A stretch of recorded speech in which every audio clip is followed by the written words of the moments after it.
आप सबको मेरा नमस्कार और स्वागत आज के सेशन में जिसका नाम है ग्लोबल हिंदी। और हम तीनों जो है आज हिंदी में आपसे बातें करेंगे। हमारी जो चर्चा होगी इस पे हिंदी में होगी। हिंदी जो है आप सबको मालूम है कि अगर हम हिंदी और हिंदुस्तानी को मिलाकर देखें तो दुनिया में तीसरी सबसे ज़्यादा बोले जाने वाली भाषा है। और इसका जो भौगोलिक विस्तार है वो सभी महाद्वीपों में है, चाहे वो ट्रिनिडाद एंड टोबैगो हो लैटिन अमेरिका में, या नेपाल हो, या भारतीय हिंद महासागर में मॉरिशस हो, या प्रशांत महासागर में फिजी हो। हिंदी जो है बोली और समझे जाने वाली भाषा है। संयुक्त राष्ट्र यूनाइटेड स्टेट्स ऑफ अमेरिका में हो या यूनाइटेड किंगडम में हो, जहाँ भी भारतीय हैं वहाँ हिंदी बोली और समझी जाती है। और मुझे लगता है कि हिंदी जो है पिछले दशकों में भारत के स्वतंत्रता के बाद हिंदी की जो स्थिति है वो मजबूत हुई है। ज़्यादा से ज़्यादा हिंदी का तो पहले हिंदी का स्टैंडर्डाइजेशन हुआ है, ग्रामर का स्टैंडर्डाइजेशन हुआ है, और भारतीय फिल्मों के कारण हिंदी एक लोकप्रिय भाषा के रूप में उभरी है। कल मैं रैचल डॉयर हैं उनसे बात कर रहा था कि आपने हिंदी कैसे सीखी, तो उन्होंने कहा कि मेरा कोई भी फॉर्मल एजुकेशन हिंदी में नहीं हुआ है, मैंने फिल्मों से सीख लिया, और वो इतनी अच्छी मीठी हिंदी बोलती हैं। तो आज हमारे साथ दो वैसे लोग हैं, इनका जो इंट्रोडक्शन है ऑलरेडी हो चुका है, लेकिन ये फर्राटे से हिंदी बोलते हैं। मैं इनसे जानना चाहूँगा कि ये पहले कैसे हिंदी के बारे में इनको कैसे पता चला और कैसे इन्होंने हिंदी सीखी। तो पहले आदम आप बताएं और उसके बाद ऑस्कर। ओके, बहुत धन्यवाद। बहुत धन्यवाद। मैं बहुत खुश हूँ कि मैं आज यहाँ JLF में जयपुर में हूँ, और बहुत स्वागतम मेरी तरफ से। मेरा भारत का इतिहास है कि मैं पहली बार 1997 में यहाँ आया। मेरा उम्र तो 20 साल था इस साल में, और मुझे भारत हिंदुस्तान को बहुत ज़्यादा दिलचस्प था, और इसलिए मैं तो हिंदी सीखा, और मैं पॉलिटिकल साइंटिस्ट बन गया, और भारत तो मेरा स्पेशलाइजेशन है। तो मैं कह सकता हूँ कि 25 साल के लिए भारत के बारे में काम करता हूँ। और क्या फ़र्क है अभी और इस 25 साल से पहले, तो पोलैंड में और भी यूरोप में तो बहुत ज़्यादा NRI आ गए यूरोप में। और जब मैं मेरे भारत के इतिहास शुरू किया तो पोलैंड में लगभग 100 इंडियंस थे। अभी तो 45,000 है, 45,000 इंडियन लोग। और वारसा में मतलब पोलैंड की राजधानी, तो 100 से ज़्यादा इंडियन रेस्टोरेंट्स हैं, और वो लोग हिंदी बोलते हैं। और इसलिए अभी तो हिंदी सीखना थोड़ा आसान है पोलैंड में। एडम, मैं आपसे ये पूछना चाहता हूँ कि आप तो अंग्रेजी से भी काम चला सकते थे, भारत में तो अंग्रेजी समझी जाती है, बोली जाती है, फिर आपने हिंदी क्यों सीखी? मैं ऐसा मैंने कहा कि मुझे भारत बहुत दिलचस्प था। शुरू से जब मैं आ गया यहाँ 1997 में, और मेरा पूरा जीवन तो हिंदुस्तान भारत के बारे में। ऑस्कर, आप बताएं, आप कैसे पहली बार, आपका तो बैकग्राउंड मतलब संस्कृत में है, फिर आपने हिंदी कैसे कैसे सीखी? तो सबसे पहले हमारा नमस्कार सभी को। मुझे तो अभी मेरी हिंदी कुछ कमज़ोर हो गई, तो गलतियाँ होंगी, त्रुटियाँ होंगी, तो माफ़ कीजिएगा सबके लिए ना।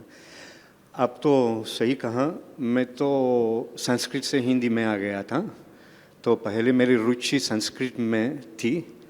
मैं स्पेन में 2 साल की संस्कृत की पढ़ाई की थी मैंने, और तब मुझे तो सौभाग्य से एक छात्रवृत्ति मिली थी ICCR की तरफ से, और संस्कृत सीखने के लिए तो बनारस गया था, काशी हिंदू विश्वविद्यालय।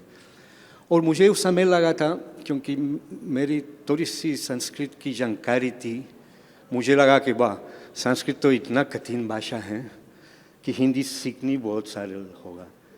गलत। हिंदी संस्कृत से एक अलग भाषा है ना।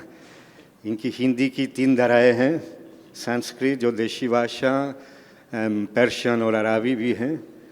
और मुझे लगा बात 2-3 महीने में मुझे तो संस्कृत की जानकारी होगी, लेकिन कम से कम 2 साल लगा इसके लिए ना, क्योंकि एक विदेशी के लिए, कम से कम एक स्पेनिश के लिए तो हिंदी बोलनी तो काफ़ी मुश्किल है ना। हिंदी इतना समृद्ध भाषा है, इतना पर्यायवाची है, इतना मतलब इसका स्रोत तो इतना विविधता है कि बताना भी मुश्किल है ना। और यहाँ हम लोग अभी चर्चा कर रहे हैं कि हिंदी वैश्विक भाषा है या नहीं, या होगी। मैं सिर्फ सबसे पहले मैं एक चीज़ बताना चाहता हूँ कि मुझे लगता है कि एक तरफ से हिंदी एक वैश्विक भाषा बनने वाली है, कि हिंदी तो बहुत जगहों में बोली जाती है, ये इसका पर्याप्त कारण नहीं है। आप जानते हैं ना, हिंदी तो इसका मतलब सियासी प्रभाव भी होना चाहिए, व्यापारिक प्रभाव भी होनी चाहिए। और मैं अपना अनुभव बता रहा हूँ। मैं 20 साल पहले मेरी नियुक्ति हुई एशिया हाउस में, जो बार्सिलोना में स्थित है, एक सरकारी संस्था है। मेरा काम वहाँ था एशिया भाषाओं का कोर्स का आयोजन करना, और चाइनीज़ इतनी सफलता मिली थी कि काफ़ी क्लासरूम्स भी नहीं थे, जापानी भी पीछे नहीं रहे, लेकिन हिंदी पढ़ने वाले बहुत कम थे, बहुत ही कम थे, क्योंकि कोई तो महत्व नहीं दे रहे थे हिंदी। तो मुझे लगा तो अजीब है, क्यों ऐसा होता है। जब एक वेस्टर्नर या एक आदमी चाइना के बारे में सोचते हैं और मैं वहाँ तो व्यापार करना जाना चाहता हूँ, वो सबसे पहले वो समझ में आ जाएगी कि चाइनीज़ बोलना ज़रूरी है। जब एक वेस्टर्नर इंडिया जाना चाहता है, वो सोचेगा कि हिंदी बोलना ज़रूरी नहीं है, क्योंकि हमारा काम तो अंग्रेज़ी में चल जाएगा ना। तो ये पहला पॉइंट यही है कि अगर हिंदी वैश्विक भाषा बनना है, सबसे पहले आप लोग हिंदी का महत्व दे दीजिए। ये पहला संदेश है मेरा। हाँ, आप बताएं। तो मैं मेरे काम में बहुत कम हिंदी में बोल रहा हूँ, क्योंकि सब अधिकारी अंग्रेजी बोलते हैं, और वो तो नई हिंदी में बोल चाहते हैं, मतलब अंग्रेजी। तो इसमें 2 चीज़ें हैं। एक तो कि जो ट्रेंड है, मतलब जो पिछले, मैं अभी की नहीं, 50, 60 साल, 70 सालों की बात कर रहा हूँ, तो मुझे लगता है कि हिंदी सुदृढ़ हुई है पिछले, मतलब अगर हम देखें पहले क्या था और अब क्या है। और दूसरी चीज़ ये है कि अब देखिए हमारे साथ जो हैं गीतांजलि श्री भी हैं यहाँ पर, और इनको जो है बुकर प्राइज़ मिला है अनुवाद, हिंदी अनुवाद के लिए। तो ये अपने आप में एक वक्तव्य है, बिना कहे हुए जो है ये आप समझ लेंगे कि इसका मतलब क्या है। और दो चीज़ें हैं ऑस्कर, जो आप बात कर रहे हैं कि लोग, भारत जो है एक विविध, बहुत ही विविध देश है। चीन जाएं तो आप सिर्फ मैंdarin से काम आपका चल जाएगा क्योंकि एक ही भाषा बोली जाती है वहाँ पे। जापान जाएं तो जापानीज से काम चल जाएगा क्योंकि जापानीज एक ही भाषा है। भारत में जो है 28-29 भाषाएं मतलब बहुत बहुत कॉमनली बोली जाती हैं, मतलब मैं ही 4-5 भाषाएं बोलता हूँ। तो अब है कि जो लोग भारत के साथ व्यापार करना चाहते हैं और वो लोग हैं जो भारत के साथ सांस्कृतिक संबंध बनाना चाहते हैं, समझना चाहते हैं, तो दो कैटेगरी के लोग हैं। एक तो जिनको बस बिजनेस करना है तो वो तो इंग्लिश से काम चला लेंगे, लेकिन एडम जैसे लोग जिनको भारत को समझना है, मैं भी भारत का राजदूत रहा हूँ दूसरे देशों में, और मुझे लगता है कि मुझे जो है वो भाषा उनकी सीखनी चाहिए अगर मुझे उस देश को समझना है। तो मैं तो ऐसे फ्रेंच से भी काम चला लेता या पोर्चुगीज से काम चला लेता ब्राज़ील में, लेकिन मतलब अंग्रेजी से काम चला लेता, लेकिन उनकी जो लोकल भाषाएं हैं वहाँ की, जैसे मालागासी थी मैडागास्कर में, या रूस में रशियन थी, तो वो सीखना जो होता है वो उससे जो है मतलब कि वहाँ के लोग कैसे सोचते हैं, क्या सोचते हैं, उनकी संस्कृति को हम अच्छी तरह से इंटीमेटली मतलब समझ पाते हैं। तो ये जो, और दूसरा ये भी चीज़ है कि जो वैश्वीकरण हो रहा है तो उसके कारण भी जो है हमें मतलब कि एक तरह का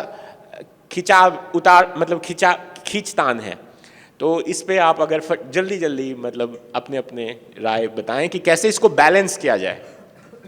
तो ऐसा अभी ने कहा कि इस देश समझने के लिए हिंदी की ज़रूरत है। हिंदी ज़रूर है क्योंकि पूरी राजनीति तो हिंदी में और दूसरे भाषाओं में, मिसाल के तौर पर बंगाली और दक्षिणी भारत में तो दूसरे भाषा हैं। तो ये ज़रूर है इन भाषाओं को समझने, और हिंदी तो इन भाषाओं को पहला है। हाँ, और यूरोप में जब कोई भारत में देख रहा है तो पहला ख्याल है कि ऐसा ऑस्कर ने कहा कि हिंदी की ज़रूरत नहीं है। हाँ, क्योंकि चीन में तो चीनी भाषा, और लेकिन अगर कोई सिर्फ अंग्रेजी में लोगों के साथ बोल रहा है तो समझना ये थोड़ा ऑस्कर आप बताएं। अच्छा, नहीं, मुझे लगता है कि वो हिंदी अच्छी तरह से वास्तविकता से एक वैश्विक भाषा बनने के लिए दो पहलू होती हैं। एक हम लोग संस्कृत में कहेंगे बहिरांग अंतरंग, या एक तो एक्सटर्नल एक इंटरनल है ना। एक्सटर्नल है जो ग्लोबल है, मतलब वो भारत की प्रभाव आज की दुनिया में है ना। तो मुझे लगता है कि इस दृष्टिकोण से हिंदी के लिए रास्ता खुला है। भारत एक महान देश के रूप में उभार रही है, इसका प्रभाव उभार रहा है। इंटरनेशनल रिलेशंस हर क्षेत्र में भारत का विस्तार हो रहा है, भारत का पहचान धीरे धीरे दुनिया में स्थापित हो रहा है।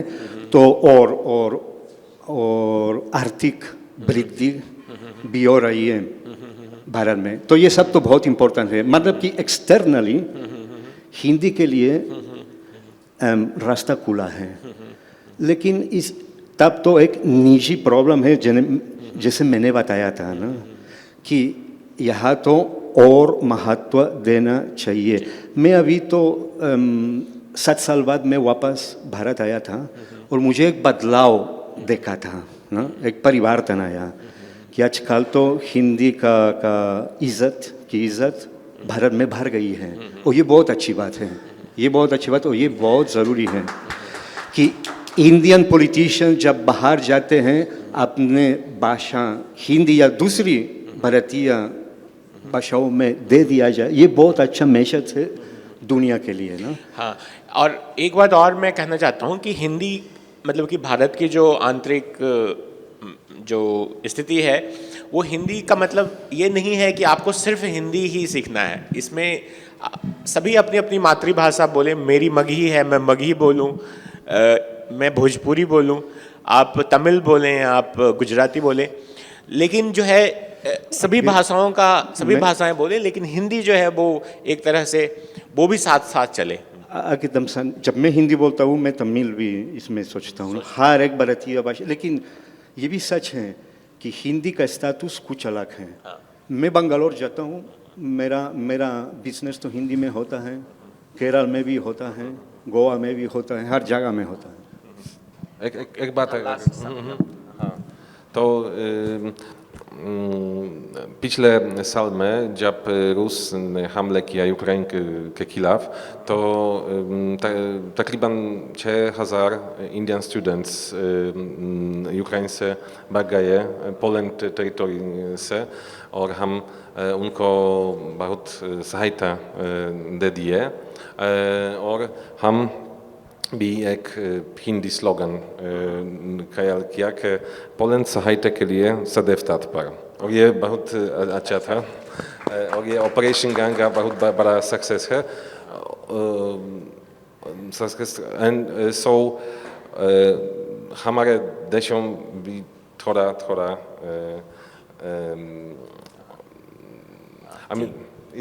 ठीक है, तो अब देखिए ये सेशन जो है जिसमें 3 देशों के लोग हिंदी में बातें किया आपसे, और गीतांजलि श्री की जो किताब है और भी बहुत सारे ऐसी चीज़ें हैं जिस पे हम गौरवान्वित महसूस करेंगे। और जैसा ऑस्कर ने कहा, और प्रयास की ज़रूरत है। वो प्रयास हम सबको सोचना होगा कि कैसे और आगे बढ़ाया जाए इसको। और इसका मतलब हिंदी का मतलब है कि हम लोग हिंदी जो है वो हिंदी को समझें, बूझें, इसको और मजबूत करें, लेकिन अपनी मातृभाषाओं के साथ साथ। धन्यवाद।